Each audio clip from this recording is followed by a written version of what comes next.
Topping today's news, police investigating two hit-and-run incidents that leaves a woman dead. A suspect is in police custody in relation to the abduction and rape of a 9-year-old girl.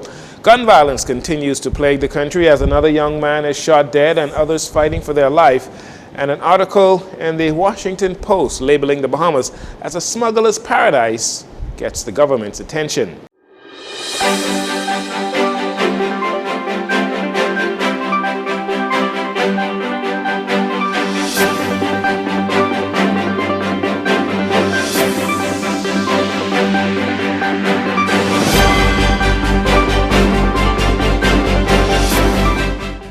Good evening, Bahamas. I'm Jcn. This is your Jcn Evening News. It is a pleasure to have you join us. Two separate hit and runs just hours apart, one leaving a female dead.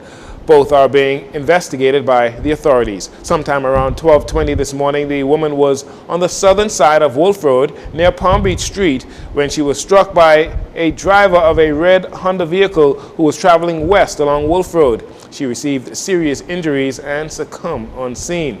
Just an hour prior to this, shortly before 11 p.m. on Sunday, a male pedestrian was attempting to cross East Street in the area of Andros Avenue when he was struck by the driver of a vehicle, make and model unknown. The driver fled the scene.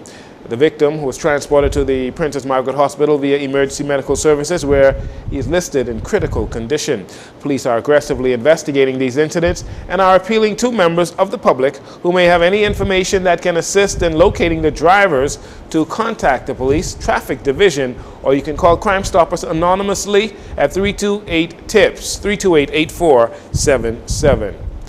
Police providing an update on the hit-and-run incident on Eleuthera on Saturday, July 22nd. The victim, now identified by police as Sharvin Miller of Deep Creek, Eleuthera, was left to die after being struck by a black vehicle sometime around 3:18 p.m. on that morning. The victim was discovered lying in the street near the Urban Renewal Building in Greencastle, Eleuthera, with severe injuries and abrasions to the face. Subsequently, the victim was airlifted to the Capitol, where he later died. Police on Eleuthera are now aggressively seeking to find that driver of that black vehicle, who they are looking for. They want to question him in connection with the suspected hit and run.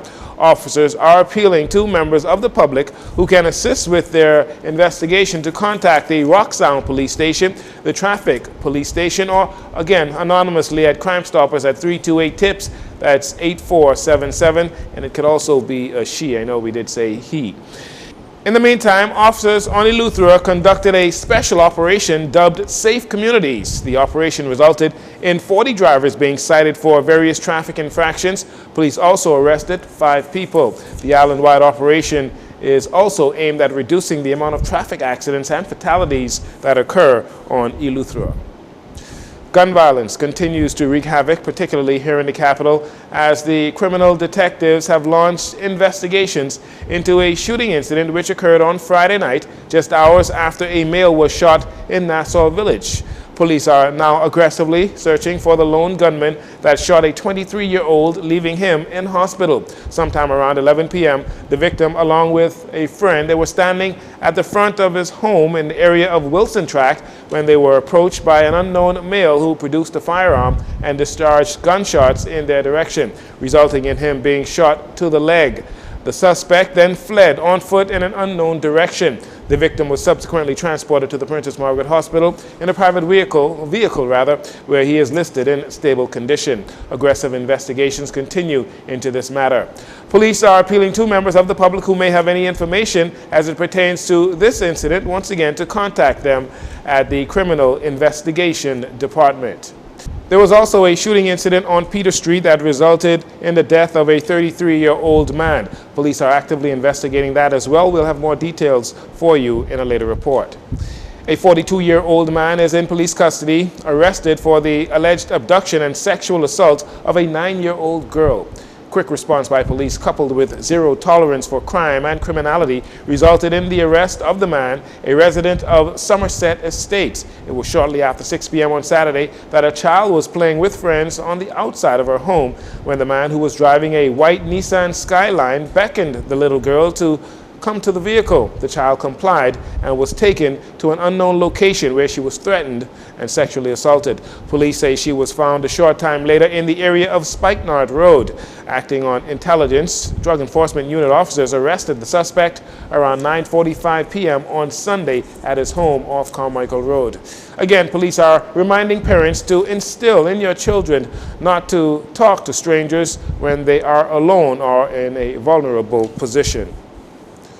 Minister of Health and Wellness Dr. Michael Dowell speaking to reporters at the side of the Second Caribbean Youth Forum on Drug Use Prevention, speaking particularly to what some in the Bahamas are seeing as a rising opioid crisis, particularly as it pertains to fentanyl, the overdose of fentanyl. Dr. Dowell agrees with veteran psychologist Dr. David Allen that it is important to get ahead of the issue before it gets out of hand. A couple of weeks ago, Dr. Allen sounded the alarm for fentanyl, and it's in the Bahamas. And we are going to be discussing fentanyl and the dangers of fentanyl and equip young people on how to go back in their respective communities and countries to address this issue with fentanyl that is now showing its ugly head in the Caribbean. Fentanyl's in the country. Dr. Allen clearly spoke about 2 or 3 individuals who died as a result of fentanyl. Some of them were Bahamian students in the United States. But we need to sound the alarm here. Prevention is better than cure, and we need to equip our young people with the tools necessary to say no to drugs. As it pertains to the Second Caribbean Youth Forum on Drug Use Prevention, Dr. Darville details the aim of the forum in combating the use of drug use or drug abuse in the region. It's good to be here this morning with Dr. Carter Lukey, the Bahamas National Drug Council and the OAS, to put on a forum of this magnitude. It's the second forum. The first one was in 2019 in Barbados, and now the Bahamas is hosting this forum. We have 13 countries represented here among the youth, and we are expecting an exciting time where we can share and come up with a platform where our country can use the experience from other countries to move more aggressively with drug prevention throughout the Commonwealth of the Bahamas. Earlier this month, Dr. Allen spoke on his early days working with patients handling drug abuse and how the cocaine epidemic in the 80s swept through unexpectedly, with cases jumping from 32 in 1982 all the way up to 590 in 1984, just 2 years later. He says he's seen a similar trend with the rising trend of opioid use here in the Bahamas, something that officials in the Drug Enforcement Unit, the DEU, they are agreeing with him.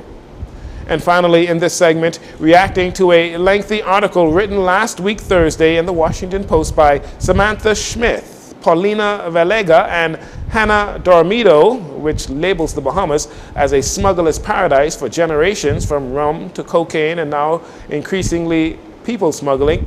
Minister of Foreign Affairs Fred Mitchell believes the article that has gone viral on social media is filled with inaccuracies. He does not believe the government should take it lying down.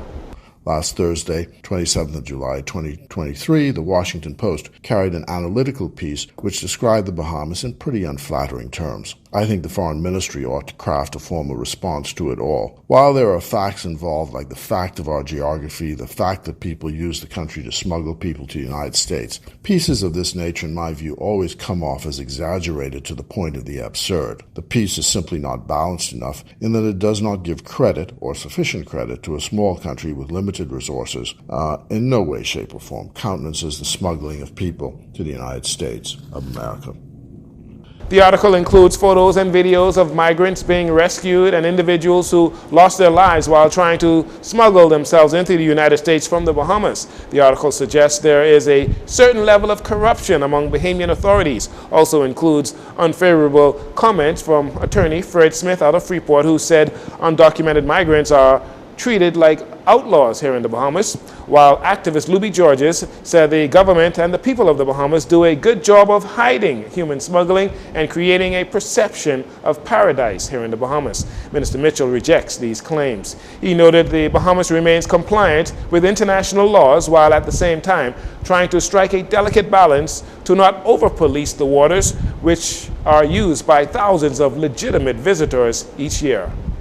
What occurs here in this country is structural in the sense that we live cheek and jowl next to a major market. There is a poor country named Haiti to the south of us, and a rich country to the north of us called the United States, and we're caught in between. We have a tourist economy, which must balance ease of entry as against immigration controls. And there is every indication that the Bahamas is fully cognizant of the public policy on smuggling and on trafficking in persons, and we adhere to all the international agreements. The Washington Post article should therefore be taken, in my view, with a grain of salt. The article also cites Prime Minister Philip Davis, who was, at the time, opposition leader when he endorsed Adrian Fox, who was facing human smuggling charges in the United States, describing him then as a poster boy. The article notes that Minister of National Security Wayne Munro rejects claims that Bahamian authorities were taking bribes to ignore human smuggling. To read the entire article, you can find it on the Washington Post's website. We'll take a break here. We'll be right back after these commercials.